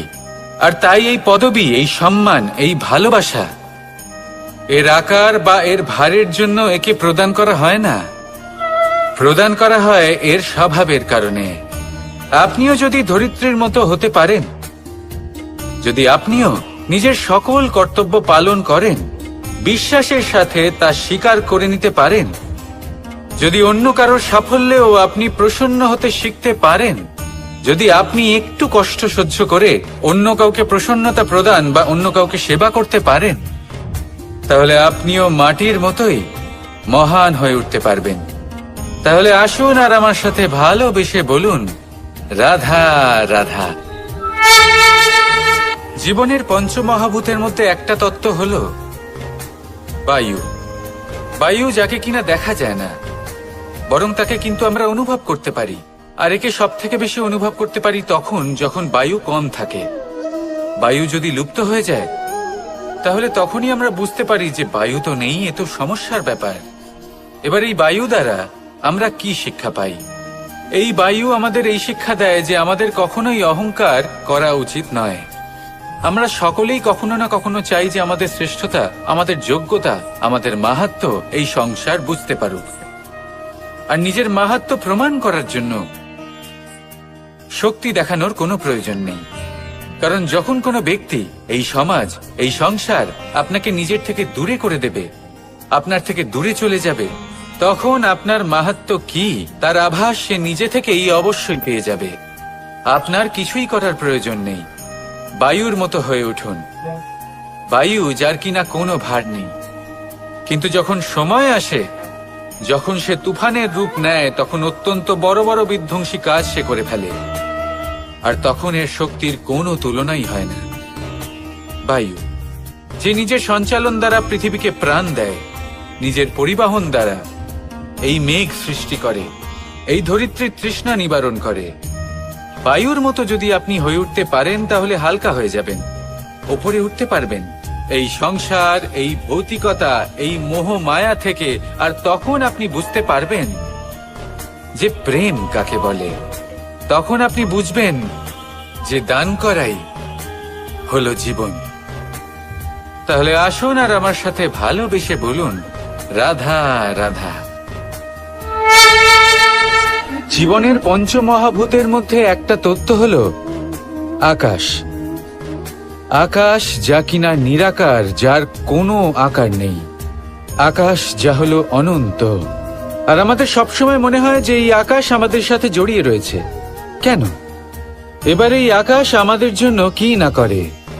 আকাশ আমাদের ওড়বার স্বাধীনতা দেয়। আকাশ মেঘকে ধারণ করে যাতে আমাদের তৃষ্ণা মিটতে পারে। এই আকাশ সূর্য এবং চন্দ্রকে তার যথাস্থান দেয়, যাতে আমরা প্রকাশও পেতে পারি, আবার অন্ধকারও, যাতে আমাদের জীবনে সামঞ্জস্য বজায় থাকে। আকাশের থেকে অনেক কিছুই শেখার রয়েছে। যদি আমরাও আকাশের মতো হতে পারি, আমাদের আপনজনদের সেই স্বাধীনতা দিতে পারি যাতে তারা উঠতে পারেন, যাতে তারা নিজেদের স্বপ্ন পূরণ করতে পারেন, যার ফলে তারা নিজেরাই এই জীবনকে অনুভব করতে পারেন, নিজের পায়ে দাঁড়াতে পারেন, তাহলে ভাবুন আমাদের অস্তিত্ব কতটা বড় হয়ে যাবে। যদি আপনি আকাশের মতো হতে পারেন, তাহলে আপনিও আকাশের মতোই অনন্ত হয়ে উঠবেন। তাহলে আসুন আর আমার সাথে ভালোবেসে বলুন, রাধা রাধা।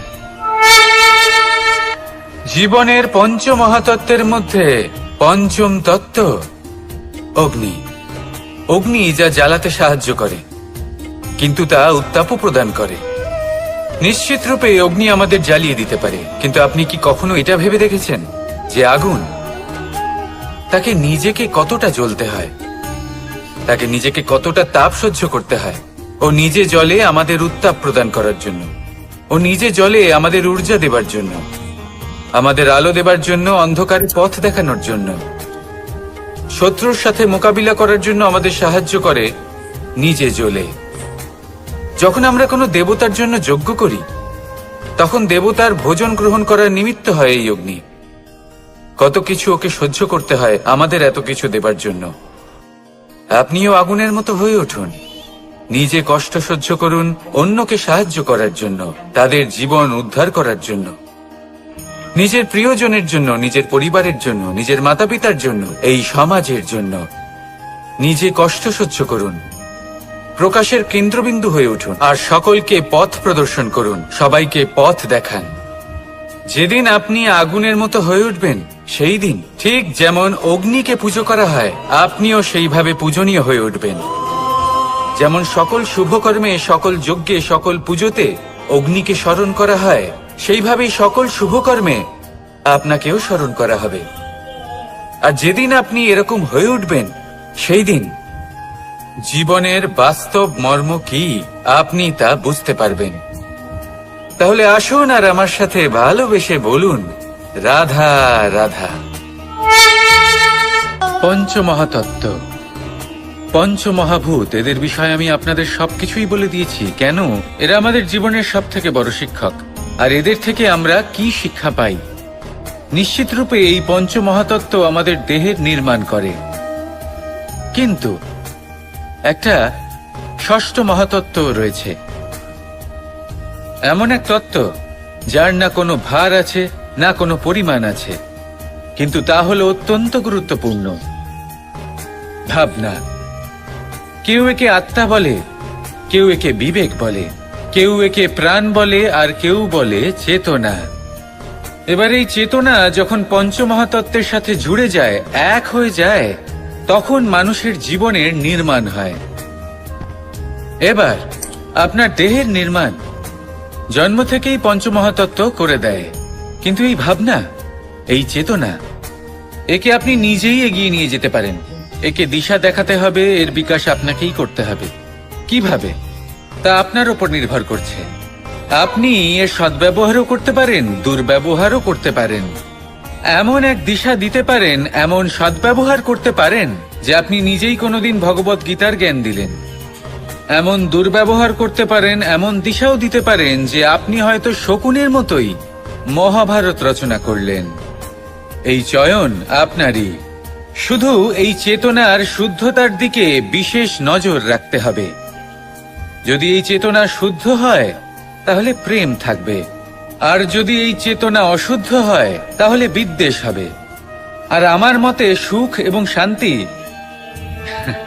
প্রেমের দ্বারাই লাভ হবে, বিদ্বেষ দ্বারা নয়। তাহলে আসুন আর আমার সাথে ভালোবেসে বলুন, রাধা রাধা।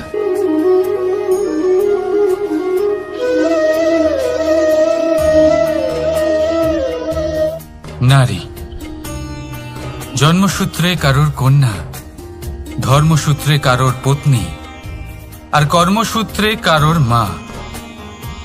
আমাদের মনে এই ছবি আঁকা রয়েছে একজন নারীকে নিয়ে, তাই না? একটা অতুলনীয় ভূমিকা রয়েছে নারীদের আমাদের জীবনে, আর নারী ছাড়া আমরা কিছুই নই। কিন্তু অধিকার, সেখানে আমরা একটা ভুল করে বসি। যখন নারী একজন কন্যা থাকে, যখন সে জন্ম নেয়, তখন তার ওপর অধিকার থাকে তার পিতার। আর তারপর যখন বিয়ে হয়ে যায়, তখন তার অস্তিত্বের ওপর অধিকার থাকে তার স্বামীর। আর যখন তিনি মা হন, তখন নিজেই তিনি জীবনের সমস্ত অধিকার দিয়ে দেন তার সন্তানকে। কিন্তু আমরা কি কখনো এটা ভেবেছি, এই জীবন হলো তার নিজের? যে নারী সবার কল্যাণ করছেন, তার জীবনের অধিকারও তার কাছেই থাকা উচিত, তাই না? তার নিজের জীবনের সিদ্ধান্ত সে নিজেই নিতে পারেন, নিজেই নিজের ভাগ্যের রচয়িতা হতে পারেন। আর এর জন্য আমাদের নিজেদের পাল্টাতে হবে, দৃষ্টিভঙ্গি পাল্টাতে হবে। কারণ এই ধারণা সেটা আজ বা কালকের ব্যাপার নয়, এটা ঘটে চলেছে বহু বছর ধরে আর চলতেই থাকবে যদি আমরা এটা না বদলাই। আর এটা তখনই সম্ভব হবে যখন আমরা নিজেদের মধ্যে পরিবর্তন আনব। তাই আজকের পর থেকে, এই মুহূর্ত থেকে কোনো নারীর ওপর অকারণ অধিকার স্থাপনের আগে সহস্রবার ভেবে দেখবেন। কারণ যখন নারী নিজের অধিকার কেড়ে নিতে বাধ্য হবেন, তখন শুধু এবং শুধুমাত্র বিনাশই ঘটবে।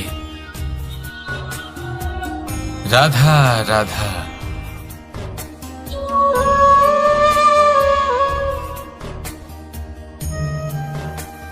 নারী,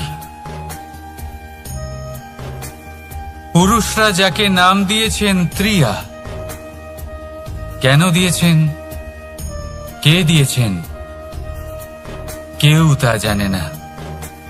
কথায় আছে, পুরুষরা ভাবেন যে ত্রিয়া, ভাবেন একরকম, বলেন অন্য কিছু, আর করেন অন্য কিছুই।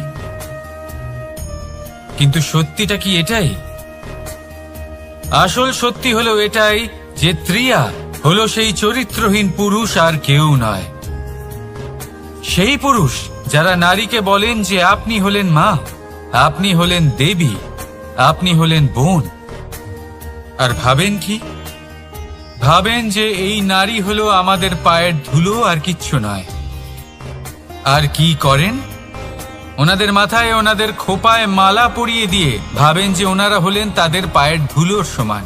একজন নারীর সম্মান ভঙ্গ করেন, তাদের দাসী মনে করেন। ভুলবেন না, যত্র নারী আস্ত পূজ্যন্তে রমন্তে তত্র দেবতা। অর্থাৎ যেখানে নারীকে পুজো করা হয় সেখানে ঈশ্বর বাস করেন, আর যেখানে নারীকে অপমান করা হয় সেখানে ঈশ্বর এবং ভাগ্য এই দুই রুষ্ট হয়। মনে রাখবেন, যদি নারী কল্যাণকারী হতে পারেন তাহলে নারী মহাচণ্ডী রূপও ধারণ করতে পারেন।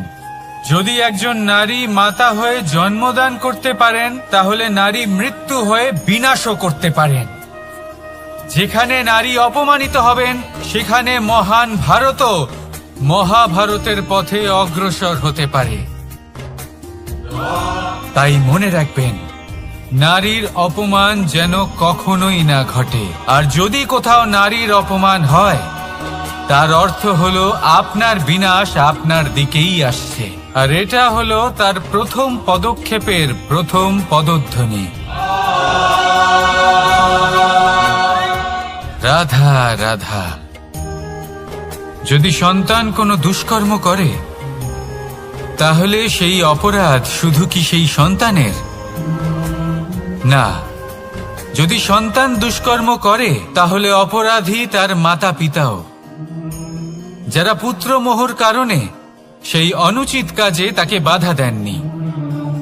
অপরাধী হলেন তার পিতামহ, যিনি নিজের কর্তব্যবোধের কারণে নিজের পরিবারের যত্ন নেননি, যিনি সন্তানকে কখনো শাস্তি দেননি। অপরাধী হলেন তার সেই গুরুও, যিনি নিজের শিষ্যের সেই দুষ্কর্ম দেখেও তাকে প্রতিহতও করতে পারেননি। একজন হবু রাজার কর্তব্য হলো নিজের প্রজার কাছে সে যেন এক উদাহরণ প্রস্তুত করতে পারে। কিন্তু যদি এত অনুচিত উদাহরণ প্রস্তুত হয়ে থাকে তাহলে মা বাবার, বাড়ির বয়োজ্যেষ্ঠদের কর্তব্য হলো ওনারা যেন সেটা সেখানেই থামান, হয় ভালোবেসে নয়তো শাস্তি দিয়ে।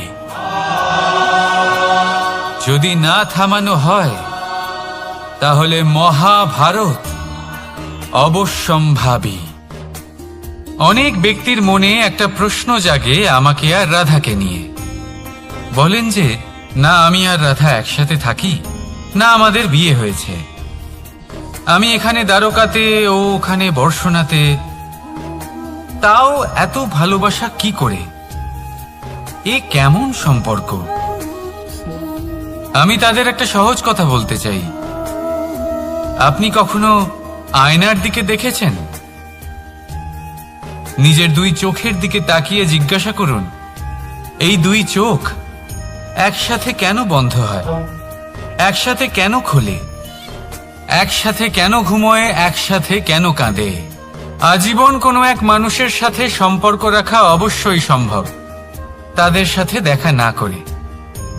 আমার আর রাধার ভালোবাসাও কিছুটা এরকমই, আর কিছুটা এরকমই হয় ভালোবাসা, দুই নয়নের মতো, যারা কখনোই মিলিত হবে না, কিন্তু চিরকালের জন্য একসাথে জুড়ে থাকবে।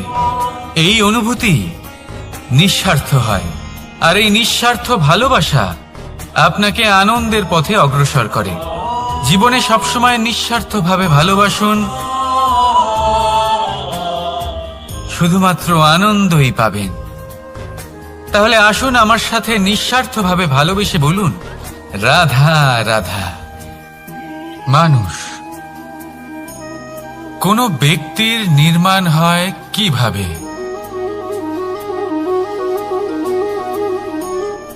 কেউ বলবেন পঞ্চতত্ত্বের দ্বারা, কেউ বলবেন আত্মা, দেহ ও চেতনার দ্বারা, কেউ বলবেন ঈশ্বরের কৃপার দ্বারা, তো কেউ বলবেন এই প্রকৃতির পরীক্ষার দ্বারা। না, মানুষের নির্মাণ হয়ে থাকে বিশ্বাস দ্বারা। ব্যক্তি তখনই গড়ে ওঠেন যখন ব্যক্তিত্ব থাকে, ঠিক কিনা? আর ব্যক্তিত্ব তখনই হবে, আর সেরকমই হবে যেরকম বিশ্বাস আপনি নিজের উপরে রাখবেন। যদি আপনি মনে করেন আপনি বিষের ন্যায় হবেন, তাহলে আপনি বিষাক্তই হবেন। যদি আপনি এটা মনে করেন যে আপনি অমৃতের ন্যায় হবেন, তাহলে আপনি অমরই হয়ে যাবেন। যদি আপনি নিজের উপরে বিশ্বাস রাখেন যে আপনি সংসারের সব থেকে উঁচু পর্বতের শিখরে পৌঁছতে পারবেন, তাহলে আপনি অবশ্যই পৌঁছবেন।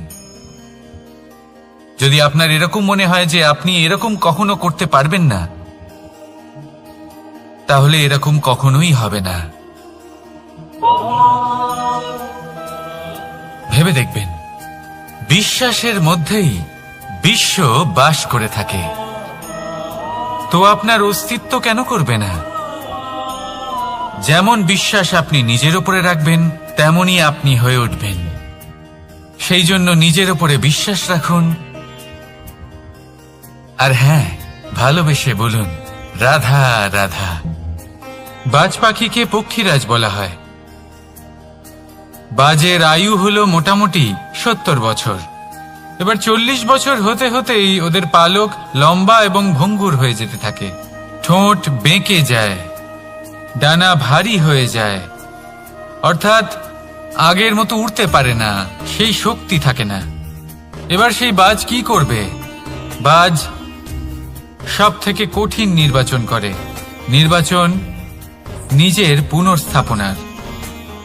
সর্বপ্রথম একটা বিশাল পর্বতে যায়, একান্তে নিজের এক বাসস্থান তৈরি করে, আর তারপরে পাথরের সাথে নিজের ঠোঁট বারবার আঘাত করতে করতে সেই ঠোঁট ভেঙে ফেলে।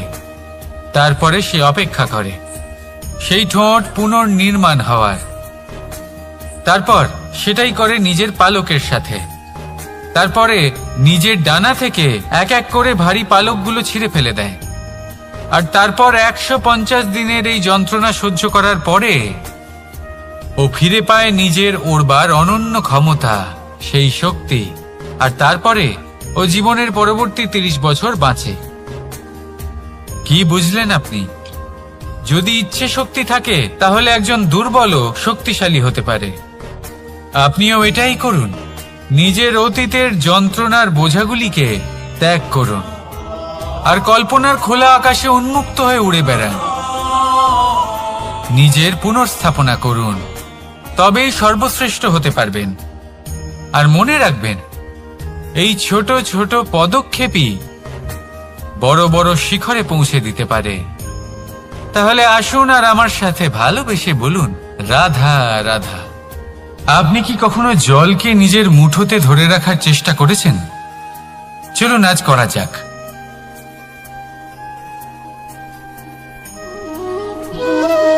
যদি আপনি নিজের মুঠো জোরে বন্ধ করেন, জল ধরে রাখতে পারবেন না। যদি আপনি তাকে এমনি বইতে দেন, তাহলে ও নিজের পথ নিজেই করে নেবে আর আপনার হাতেও থেকে যাবে। আমাদের জীবনও হলো কিছুটা এরকম, জলের মতো। নিজের পথ নিজেই করে নেয় এই জীবন। প্রত্যেক সমস্যার সমাধান নিজেই করে নেয় এই জীবন। তাই জীবনে যখন কোনো পরিস্থিতি আমাদের প্রতিকূল হয়ে থাকে, কিছুই হয়তো আমরা বুঝতে পারছি না, কিছুই যখন বসে থাকে না, তখন আমরা হতাশ হয়ে পড়ি, নিরাশ হয়ে পড়ি। আর এটাই করা উচিত নয়। শান্ত মনে দেখতে হবে যে এই জীবনে আসলে কি ঘটে চলেছে। কষ্ট সবাই ভোগ করেন।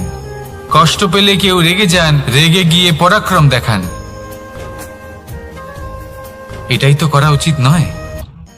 শান্ত মনে সেটাই করতে হবে যা জীবন আমাদের শেখাতে চাইছে। জীবন আমাদের সব শিখিয়ে দেবে, শুধু মনে রাখবেন কখন প্রয়াস করতে হবে আর কখন আমাদের প্রতীক্ষা করতে হবে, সেটা আগে আপনাকে বুঝতে হবে। তাহলে আসুন আমার সাথে ভালোবেসে বলুন, রাধা রাধা। বল, শক্তি, পরাক্রম এই সংসারের বিকাশের মূল। কিন্তু কখনো ভেবেছেন যে প্রকৃতি আমাদের এই বল, শক্তি, পরাক্রম কেন দিয়েছেন? যাতে আমরা জীবনে কারোর উদ্ধার করতে পারি, কাউকে সাহায্য করতে পারি, কারোর জন্য ভালো কিছু করতে পারি, কোনো গরিব অসহায় মানুষের জন্য কিছু করতে পারি। এই বল, এই শক্তির সদ্ব্যবহার করতে পারি। কখনো দেখেছেন এমন মানুষ যার কাছে অসীম শক্তি আছে, কিন্তু তার সাথেই অসম্ভব অহংকারও রয়েছে? যিনি নিজেকে সর্বশ্রেষ্ঠ বলে মনে করেন, খারাপ কাজও করেন। আপনি দেখবেন প্রকৃতি এবং মানুষ তাকে ভাঙতে সর্বদা চেষ্টা করেন। মনে রাখবেন, যতই সুবিশাল পর্বত হোক না কেন, তা যদি পথে পড়ে, তাকে ভেঙে পথ প্রশস্ত করা হয়। যদি আপনার কাছে বল থাকে, শক্তি থাকে, পরাক্রম থাকে, তাহলে তার সদ্ব্যবহার করুন, কাউকে সাহায্য করুন, কাউকে রক্ষা করুন। যদি আপনি আপনার শক্তির দুর্ব্যবহার করেন, তাহলে মনে রাখবেন আপনি নিজের বিনাশ নিজেই আমন্ত্রণ করছেন। এবার বল অর্জন করার পরে, শক্তি অর্জন করার পরে, আপনি নিজেকে বিনাশ করতে চান নাকি এই সংসারের উদ্ধার করতে চান? সিদ্ধান্ত আপনার। রাধা রাধা। মানুষ আর ধন, এই দুইয়ের মধ্যে সম্পর্ক খুব ঘনিষ্ঠ। ধন হলো সেই শক্তি যার ব্যবহার মানুষ করে থাকে সাংসারিক বস্তু ক্রয় করার জন্য, নিজের জীবন যাপন করার জন্য। আর মানুষ হলো সেই শক্তি যারা ধনকে গুরুত্বপূর্ণ করে তোলেন। এবার একটা কথা বলি, ব্যবহার করা উচিত ধনকে আর ভালোবাসা উচিত মানুষকে। এটা বেশিরভাগ মানুষই বোঝেন না। মানুষ এখানেই সব থেকে বড় ভুল করে বসেন। তারা ভালোবাসেন ধনকে আর ব্যবহার করেন মানুষকে। এ হলো অনুচিত। দেখুন, আপনি একটা সূচের দ্বারা যুদ্ধ করতে পারবেন না, আর কোনো তলোয়ার দ্বারা বস্ত্র সেলাই করতে পারবেন না, তাই না? কোনটা কিসের জন্য হয় সেটা বোঝা অত্যন্ত জরুরি। আপনিও সঠিক দিকে অগ্রসর হন। মানুষকে ভালোবাসুন আর ধনকে ব্যবহার করুন। যদি আপনি মানুষকে ব্যবহার করেন, তাহলে আপনি ভালোবেসে ফেলবেন ধনকে, আর এই ভালোবাসা ধীরে ধীরে পরিণত হবে লোভে, আর ধীরে ধীরে এটা আপনাকে বিনাশ করে দেবে। তাহলে সমস্ত মানুষকে ভালোবাসুন আর এইভাবে ভালোবেসে বলুন, রাধা রাধা। সাফল্য কে না চান? সাফল্য লাভ করার, শিখরে পৌঁছানোর আলাদাই একটা আনন্দ রয়েছে। আর আপনজনদেরও কে না চান? প্রত্যেক মানুষ চান যেন জীবনে তার কোনো আপনজন থাকে, যারা সবসময় তাদের সাথে থাকবে। কারণ আপনজনের সাথেই তো সাফল্যের আনন্দ সব থেকে বেশি পাওয়া যায়। কিন্তু আসলে কি হয়, অনেক সময় সাফল্যের খোঁজে সেই পথে চলতে চলতে আমরা আপনদের থেকে দূরে চলে যাই। না চাইতেও দূরে চলে যেতে হয়, ওনাদের সাথে সময় কাটাতে পারি না। আর আমরা ভুলে যাই যে সাফল্যের আসল আনন্দ আপনজনদের সাথেই পাওয়া যায়।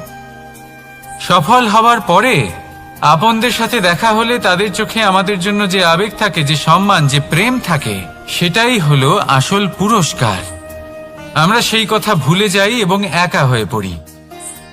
বেশিরভাগ সময় এটাই হয়। বেশিরভাগ সময় সফল মানুষগুলি একা হয়ে যান। এবার আপনি কি চান? আপনি অসফল হয়ে দিনগুলি একাকিত্বে কাটাতে চান, নাকি সফল হয়ে আপনজনদের সাথে আনন্দে থাকতে চান? সেই সিদ্ধান্ত আপনার। সাফল্যের পেছনে ছুটুন, নিজেকে উজাড় করে দিন, কিন্তু আপনজনদের সঙ্গ ত্যাগ করবেন না। সেই আপনজন যারা আপনার সাফল্যের জন্য দায়ী, সেই আপনজন যিনি আপনার সাফল্যে আনন্দ পান, সুখ লাভ করেন, তাদের কখনো ত্যাগ করবেন না। আসুন আমার সাথে ভালোবেসে বলুন, রাধা রাধা। ভগবান আর ভক্ত যখন একাকার হয়ে যায়, যখন ভক্ত তার ভগবানের প্রতি এবং নিজের জীবনের উদ্দেশ্যের প্রতি সম্পূর্ণরূপে সমর্পিত হয়, তখন জন্ম নেয় ভক্তি। এই সংসারের সমস্ত আশা হয়তো আপনার সঙ্গ ত্যাগ করে দিতে পারে, তখনও ভক্তি সাথে থাকবে। ভক্ত আর ভগবান যখন একাকার হয়ে যায়, তাদের মধ্যে কোনো পার্থক্য থাকে না। তারা এক হয়ে যায়, এক ব্যক্তিত্ব, এক অস্তিত্ব। সেই জন্য কখনো জীবনে যে কোনো রূপেই, যে কোনো প্রকারেই, যে কোনো ঈশ্বরকে মান্য করুন। মনের মধ্যে শ্রদ্ধা ভাব জাগ্রত করুন, মনে ভক্তি ভাব জাগ্রত করুন। এই সমগ্র সংসারে সব কিছু আপনাকে ছেড়ে চলে গেলেও তখনও এই ভক্তি শুধুমাত্র আপনার উত্থান ঘটাবে। তাই মনে ভক্তি জাগ্রত করুন আর আমার সাথে ভালোবেসে বলুন, রাধা রাধা। শব্দই হলো শূন্য, শব্দই হলো আরম্ভ, শব্দই হলো অন্ত, শব্দই হলো অমর, শব্দই হলো ব্রহ্ম। এই শব্দ হলো অত্যন্ত বিশেষ। কেউ কাঁদলে তাকে হাসিয়ে তোলে, কেউ হাসলে তাকে কাঁদিয়ে দেয়। কারোর মনে উদ্দীপনা জাগিয়ে তুলতে পারে, আবার কারোর মনে কাঁটা হয়ে বিঁধে থাকতে পারে। একটা অত্যন্ত গুরুত্বপূর্ণ কথা যা বোঝা অত্যন্ত আবশ্যক। আপনার মন, আপনার হৃদয় যতই শুদ্ধ হোক না কেন, যতই পবিত্র হোক না কেন, আপনার দৃষ্টিভঙ্গি যতই স্পষ্ট হোক না কেন, যদি আপনার কথা পবিত্র না হয়, যদি আপনার শব্দ শুদ্ধ না হয়, তাহলে তা আপনাকে আপনার কর্মফল ভোগ করতে বাধ্য করবেই। একটা সহজ উদাহরণ দিই। আপনার জীবনে এমন কেউ অবশ্যই থাকবেন যাকে আপনি পছন্দ করেন না, যিনি হয়তো অধর্মী মানুষ, যিনি হয়তো দুর্বুদ্ধি সম্পন্ন মানুষ, কিন্তু তার জন্য অপশব্দ প্রয়োগ করলে তার মধ্যে কোনো পরিবর্তন আসবে না, তার মানসিকতা বদলাবে না, শুধু মনে প্রতিশোধ স্পৃহা জেগে উঠবে, মনে হিংসা জাগবে, আর কিচ্ছু নয়। সেই জন্য নিজের শব্দকে নিয়ন্ত্রণ করুন, নিজের কথা সংযত করুন। শ্রেষ্ঠ থেকে শ্রেষ্ঠতর মানুষকেও সাবধানী হতে হয়, কারণ যদি এই শব্দের প্রয়োগ সঠিক না হয়, তাহলে আজীবন মানুষকে নির্বাক হয়ে থাকতে হতে পারে। তাহলে নিজের শব্দ নিয়ন্ত্রিত রাখুন, নিজের কথাকে শুভ করুন, এতে প্রেমবোধ জাগিয়ে তুলুন, আর সেই প্রেমবোধ নিয়েই বলুন, রাধা রাধা। বরদান এবং অভিশাপ, এই দুই হলো একই মুদ্রার দুটি পিঠ। এই বরদান আমরা অনেক কারণে পেতে পারি।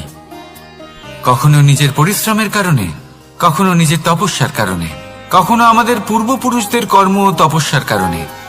কিন্তু এই বরদান কতক্ষণ বরদান থাকবে তা আমরা নিশ্চিত করতে পারি না। তা সুনিশ্চিত করে শুধুমাত্র আমাদের কর্ম। যদি আপনাকে উদাহরণ দিই, আপনি রেশমের কীট দেখেছেন? ও বরদান পেয়েছে যে ও নিজের সুরক্ষার জন্য খোলস বানাতে পারে। এবারও তাতে এত মত্ত হয়ে যায় যে এমন এক আবরণ বানিয়ে ফেলে যাতে সে নিজেই আবদ্ধ হয়ে চাপা পড়ে মরে যায়। এটার তাৎপর্য কি? তাৎপর্য খুবই সরল। গর্ব করা খুবই ভালো, কিন্তু অহংকার করা কখনোই উচিত নয়। যদি অহংকার মনের মধ্যে প্রবেশ করে, তাহলে এই বরদান অভিশাপে পরিণত হতে সময় লাগে না। আর যদি কর্ম শ্রেষ্ঠ হয় তাহলে অভিশাপ বরদানে পরিণত হয়। তাহলে আসুন, শ্রেষ্ঠ কর্ম করুন আর আমার সাথে ভালোবেসে বলুন, রাধা রাধা। সুখ, দুঃখ, মৃত্যু, মহামারী এগুলো কখনো বলে আসে না, আবার জিজ্ঞাসা করেও আসে না। এমনই হয় দ্রুত ক্রীড়ার এই খেলায়। এক কারাগারের মতো, একটা মাকড়সার জালের মতো। যেমন একটা মাকড়সার জাল একটা পোকাকে নিজের দিকে আসতে আকর্ষিত করে নিজের চমকের দ্বারা, নিজের গঠন দ্বারা, সেরকমই দ্রুত ক্রীড়ার এই খেলা মানুষকে নিজের দিকে আসতে প্ররোচিত করে।